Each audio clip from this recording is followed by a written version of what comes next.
টাকা নয়, নিজের ক্যারিয়ারকে গুরুত্ব দিচ্ছেন অ্যান্থনি। তাই তো তার হাতে সৌদি আরবের কয়েকটি ক্লাবের কোটি কোটি টাকার প্রস্তাব থাকলেও তিনি আপাতত তা থেকে মুখ ফিরিয়ে নিয়েছেন। তার ধ্যান জ্ঞান এখন একটাই, আর সেটা হলো ভালো ফুটবল খেলা, ক্লাবের হয়ে পারফর্ম করে ব্রাজিল জাতীয় দলে জায়গা করে নেওয়া। অ্যান্থনি তার সেই স্বপ্ন পূরণে নিজেকে কিভাবে প্রস্তুত করছেন তাই শুনবো আজকে।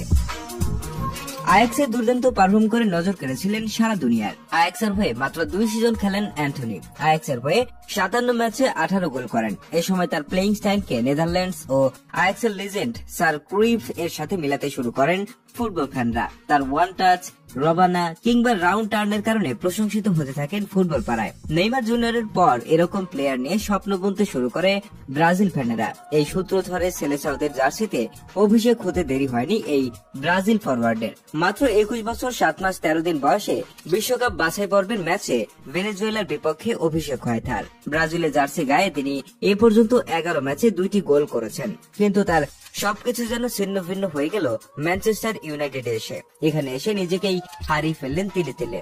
এক মুহূর্তে যেন আকাশ থেকে ছিটকে পড়লেন জমিনে। সেই থেকে ইউনাইটেডে তার জীবন বেশ কঠিন হয়ে উঠেছিল।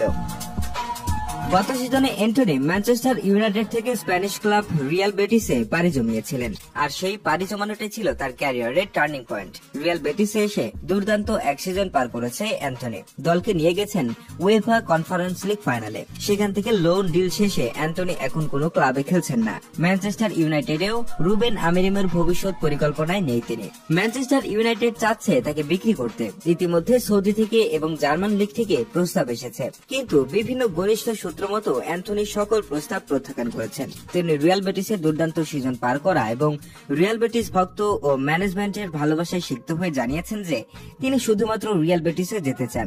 রিয়াল বেটিস যেন তার সাথে এবং ম্যানচেস্টার ইউনাইটেডের সাথে যোগাযোগ করে তাকে রিয়াল বেটিসে রেখে দেয়, সেজন্য অনুরোধ করেছেন।